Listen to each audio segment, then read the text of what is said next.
So hello everyone, नमस्कार सबको। मैं हूं हर्ष और आज इस वीडियो में हम देखेंगे social awareness campaign by DAV स्वांग students led by Satyam sir. तो इस कैंपेन में डीएवी स्वांग के बच्चों ने मतलब उनके आसपास के ज़िले में एरियाज़ में जाके सोशल अवेयरनेस फैलाई, बताया लोगों को कि कैसे वो सोशली ठीक रह सकते हैं, क्या क्या चीज़ें वो कर सकते हैं जो उनकी लाइफ में इफ़ेक्टिव होगी। तो ये सारी चीज़ें आप वीडियो में देखेंगे आगे। सीसीएल कथारा एरिया और डीएवी कॉलेज स्वांग की ओर से जो है स्वच्छ भारत मिशन जो चल रहा है उसके तहत जो है बच्चों ने कुछ प्रयोग किया है। बच्चों ने प्रयोग किया है कि कैसे हम अपने जो कचरा पैदा होता है उसको किस तरह से यूज करें, यानी ग्रीन और रेड जो या ग्रीन और ब्लू जो डस्टबिन होता है उसका इस्तेमाल कैसे करें ताकि आप ज़्यादा बेहतर ढंग से उसको रख पाए। साथ ही साथ हम लोग ऑर्गेनिक फार्मिंग पे भी लोग बताएंगे कि ऑर्गेनिक फार्मिंग में किस तरह से आप ऐसा फार्मिंग करें कि आपको फायदा करे, आपका जनरेशन का स्वास्थ्य बना रहे। साथ ही साथ जो है जो कचरा होता है वो कैसे बायोगैस में परिणत हो सकता है, उसका क्या क्या फायदा हम ले सकते हैं वो भी बताएंगे। तो ये पिछले 4 दिनों से हम लोग जो 4 अलग अलग हमारे डीएवी स्कूल के बगल पंचायत उसमें हम लोग जा चुके हैं, जिसमें स्वांग दक्षिण, स्वांग उत्तरी, गोमिया बस्ती और पलिहारी, और आखिरी में यहाँ पर आए हैं क्योंकि हमारे सबसे पड़ोसी नजदीक के जो है यहाँ का क्षेत्र है हमारा हजारी पंचायत और काफी बड़ा क्षेत्र है। तो इस छोटे से जगह पे हम आए हैं कि कुछ लोग भी अगर सीख पाए कि बच्चों ने कितना रिसर्च किया और क्या क्या सिखाया है, क्या क्या सीखा और क्या क्या सिखाने वाले हैं, तो उससे हम सभी को फायदा होगा। तो अगली मैं जो है आमंत्रित करता हूँ प्रथम को। तो हम लोगों ने जो टॉपिक्स इंक्लूड किया अपने मॉडल में, तो सबसे पहले जो टॉपिक जो हम लोग फार्मिंग करते हैं उसमें साइंस का क्या योगदान है।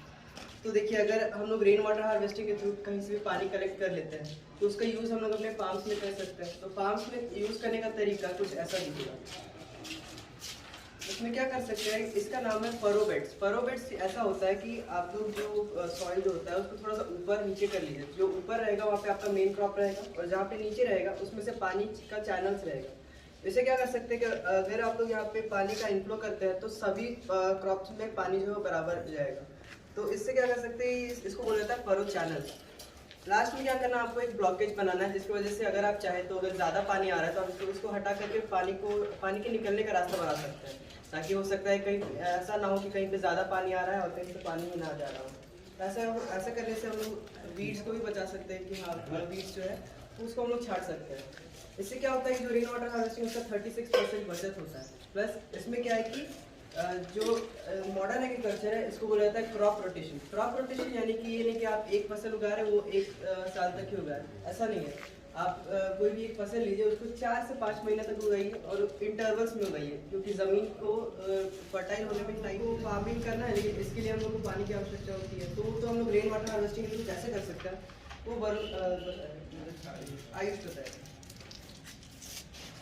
तो आज हम एक बहुत ही अहम मुद्दे पे बात करने वाले हैं, इस्तेमाल कर सकते हैं। और बाकी बड़े पैमाने में पानी को इकट्ठा करने के लिए हम ऐसा कर सकते हैं, ग्रामीण इलाके में कहीं भी ऐसे कई ढलान एरिया होगा जहाँ से पानी बहता होगा, तो उस ढलान एरिया को के पानी को नीचे इकट्ठा करने के लिए हम लोग नीचे सीमेंट का एक छोटा सा दीवार बना सकते हैं, ताकि वहाँ पे आके पानी सारा इकट्ठा हो जाए। देख सकते हैं यहाँ पे, और वो उठे हुए जमीन पे हम लोग यहाँ पे कोई भी पेड़ लगा सकते हैं, ताकि वो बादल ज्यादा आकर्षित हो पेड़ की वजह से और अच्छे से वहाँ पे वर्षा हो और पानी इकट्ठा हो।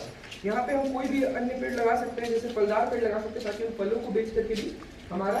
अब इसके बाद किस तरह से हम कचरों को सही ढंग से डिकम्पोज करके उसका सही इस्तेमाल कर सकते हैं वो हमें वरुण बताएंगे। इससे पहले कि वरुण आए तो थोड़ा सा और क्लियर कर देते हैं। इसमें बहुत ज्यादा खर्चा नहीं है जैसे आप लोग सोच रहे होंगे।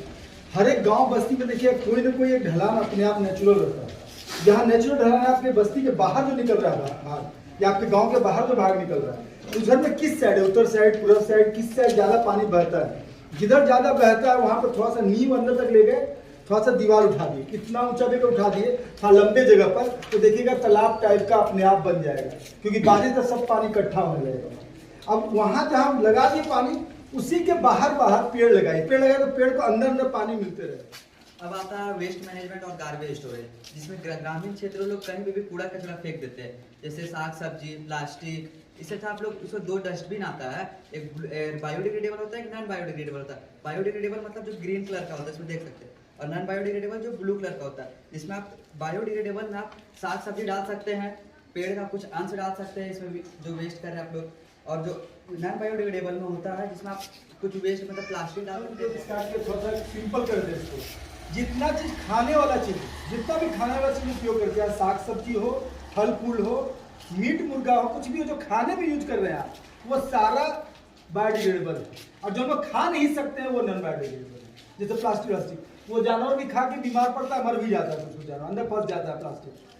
तो इसलिए जो है जो चीज बायोडिग्रेडेबल है उसको या तो गड्ढा खोद दीजिए, अगर ये 2 डस्टबिन हो पाए और 15 दिन में खाली कर पाए, अगर यहाँ पर जनप्रतिनिधि बैठी है वैसी व्यवस्था हो पाए तो बहुत अच्छा है। नहीं हो पाए तो गांव के साइड में गड्ढा कर दिए 2, एक गड्ढा में डालते जाइए वो जितना डिकम्पोजेबल है, और कम पैसा में आप यूट्यूब में सर्च कीजिएगा, उसका गैस प्लांट भी बन सकता है। वो सब जो गैस प्लांट बनेगा उसका क्या फायदा होगा, उसको कैसे कर सकते हैं, ये प्रथम बताएंगे। तो जो बायोगैस प्लांट का कंस्ट्रक्शन है वो कुछ ऐसा दिखेगा।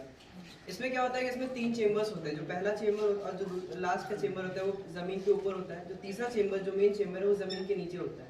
इसमें क्या है कि ये इनलेट है, यानी कि जो हरा कलर का जो डब्बा है उसमें जो भी बायोडिग्रेडेबल वेस्ट है उसको हम लोग इस चेम्बर के थ्रू नीचे डाल दें।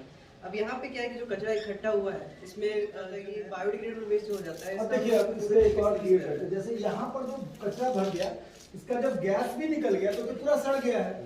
अब ये नया कचरा आएगा तो पुराना वाला क्या होगा, भर के तो पूरा खराब कर देगा। तो जो आउटलेट होता है वहां से वो फिर निकालते जाते हैं, निकाल के वो खाद में उपयोग हो गया, बीच में गैस भी आ रहा है और आपका कचरा भी कहीं और ना हो तो वही हो गया। इसमें हम रिक्वेस्ट करेंगे, हमारे साथ बैठे हुए हैं चंदन सर, ये CSR डिपार्टमेंट में है, CCL में, ये ऐसे भी बहुत सारे सोशल काम में रहते हैं। तो मेरा रिक्वेस्ट है कि जो ग्रामीण क्षेत्र है उनमें हरा और ब्लू का डस्टबिन आप अपनी ओर से मजबूत टीना का, ताकि टूटे उटे नहीं, और जमीन महल का धंसे के लिए चलेगा या फिर ऊपर टंगा रहे तो भी चलेगा, और उसको महीना में भी खाली करवाने का इंतजाम अगर CCL की ओर से हो जाए तो ये इलाका नज़दीक का सब साफ सुथरा रहेगा। और अगर यूट्यूब में आप भी सर्च कर सकते हैं कि बायोगैस प्लांट कितने सस्ते में बना सकते हैं लोग, वो अगर कहीं कहीं बनवा दे तो और अच्छा, बिजली की भी थोड़ी सी समस्या दूर होगी। धन्यवाद। चलिए तो बायोगैस प्लांट के बाद अब आता है टॉपिक क्लीनलीनेस पे, क्लीनलीनेस एंड सैनिटेशन। तो आनंद बताएंगे कि क्लीनलीनेस हम लोग कैसे मेंटेन कर सकते हैं। जैसे कि हम लोग यहाँ इकट्ठा हुए, हम लोग इकट्ठा इसलिए हुए क्योंकि हम स्वस्थ हैं। अगर हम स्वस्थ नहीं रहते तो अभी हम किसी हॉस्पिटल में पड़े हुए रहते हैं। इसलिए हमारे आसपास में साफ सफाई बहुत जरूरी है।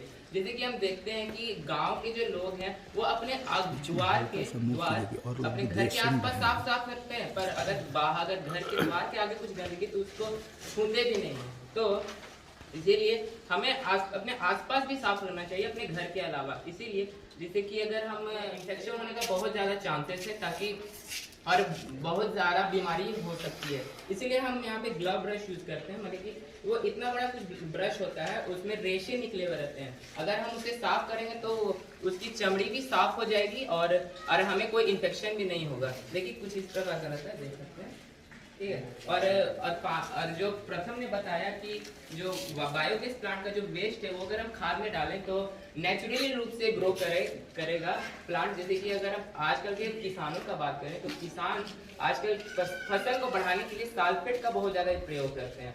सल्फेट का प्रयोग से ये होता है कि हम फसल तो जल्दी बढ़ जाती है पर उसमें वो न्यूट्रिएंट्स नहीं रहते हैं, जिससे हमें शरीर में बहुत ज़्यादा हानि कर सकती है। इसीलिए जिस तरह प्रथम ने बताया कि अगर हम जो वेस्ट बच गया अगर उसको हम डायरेक्टली अगर खेत में डालें तो नेचुरली रूप से ग्रो करेगा, जिससे हमारी आने वाली पीढ़ी को कोई अभी बहुत बिजी शेड्यूल के बावजूद अभी हमारी जो यहाँ की लोकल मुखिया हैं श्रीमती तारामणि देवी जी आई। मैं चाहता हूँ कि जो ये बच्चे आए हैं और जो DAV संस्था और CCL की ओर से जो काम हो रहा है उसके बारे में 2 शब्द कहें।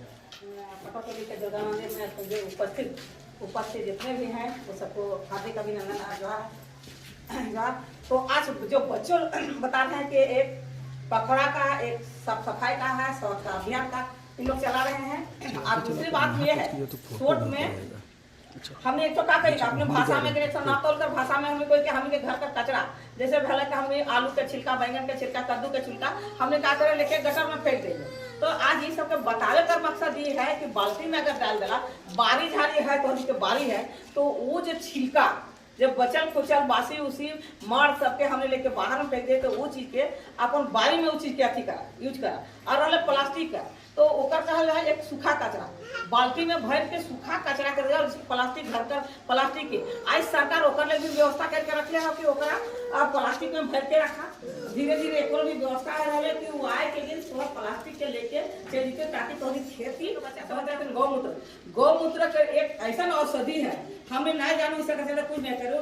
अगर गाय के पेशाब बाल्टी में लेकर जकर यहाँ पौधा रोपले हैं, जैसे आलू भेले, बैंगन भेले और कुछ कुछ छोटा छोटा पौधा रखले हैं लत पत कर, ओकर यहाँ झाड़ू में ले के दिन ओकर दवाई कर छिड़कावे कर काम करता, तो वो भी कीटनाशक लेकिन एक बहुत बढ़िया दवाई है, हमने फेंक दी होगा क्या यही ना। तो इस तरह से करके गिन आदमी पहले मांगो वाले कि गड्ढा कर रहे गोहाल में कि गाय के जितना पेशाब है जमा होता तो बाल्टी में लेके अपन बारिश आज धूप है, धूप में कपड़ा को सुखा दिए तो कीटाणु मर जाएगा, लेकिन बरसात के समय में बिल्कुल वो नहीं मर सकता है।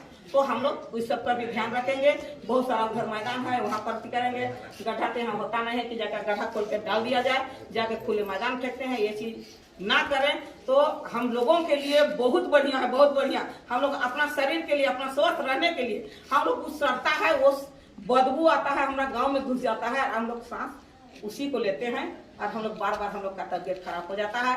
इसलिए आप लोग से रिक्वेस्ट है, कचरा अलग अलग जमा कीजिए और अलग अलग फेंकिए। यही आप लोग से बताने के आए हैं। और हमारा डीएवी के हैं, ये हमारा CSR से आए हैं, ये सब आपको बहुत एक मूवमेंट है चालू किया गया है, मिशन लाइफ। लाइफ का फुल फॉर्म है लाइफस्टाइल फॉर एनवायरनमेंट। कैसे पर्यावरण के अनुरूप हम अपने जीवन को ढालेंगे। भारतीय संस्कृति बहुत इजी रहा है, पहले से हम लोग पर्यावरण के हिसाब से काम करते रहे। जैसे हम लोग गांव में अपना अचार बनाते थे या फिर किसी चीज को सुखा कर रखते थे, ये जो आपका सबसे मांस रहता था उसको यूज करते थे, पेड़ पौधा पूजा करते हैं, तो ये सब बहुत ज्यादा एनवायरमेंट फ्रेंडली हम लोग रहे हैं। आज जो हम लोग बात करने आ रहे थे, जैसे अभी सर बोल रहे थे प्लास्टिक वेस्ट के, कुछ चीज जो हम लोग अपने एक्सपीरियंस किए हैं, जहाँ पे अलग अलग काम हुआ है। जैसे वेस्ट जो आपका गीला कचरा है और सूखा कचरा है, इसको अलग अलग रखने का बहुत जरूरत है। हम लोग जो जहाँ सेग्रीगेशन सेंटर है, जहाँ लोग कचरा भेज रहे हैं, वहाँ उन लोगों का जो सबसे बड़ा दिक्कत है प्लास्टिक जो है वो, तो आधा टाइम उसका धोने में लग जाता है और उससे उसका प्रोसेसिंग कॉस्ट है वो बहुत ज्यादा बढ़ जाता है। बहुत आसान तरीका है कि जो गीला कचरा है उसको एक जगह रखिए, वो तो बाड़ी में चला जाएगा, ऐसे आपका खत्म हो गया, उसको डिस्पोज करने में ज्यादा दिक्कत नहीं होगा। जो सूखा कचरा है, जो प्लास्टिक हो गया, वो एक जगह जमा आप कीजिए और वो जमा हो जाएगा तो अच्छा कॉस्ट मिलेगा। हम जैसे अभी यहाँ नौकरी कर रहे हैं, आज से 10 साल पहले इंदौर में 2010-11 में इंदौर बहुत गंदा शहर है, लेकिन जब भारत सरकार की तरफ से स्वच्छ भारत मिशन लाया गया 2014 में, तो इंदौर के जो कलेक्टर थे वो बहुत एक्शन लिए, घर घर से डोर कलेक्शन चालू करवाए, हर जगह पे दोनों डस्टबिन डलवाना चालू किए, गीला कचरा सूखा कचरा वाला सामान कलेक्ट करवाने लगे प्लास्टिक वाले का। आज के डेट में हर महीने का 2 करोड़ का इनकम सिर्फ प्लास्टिक बेच के इंदौर शहर का।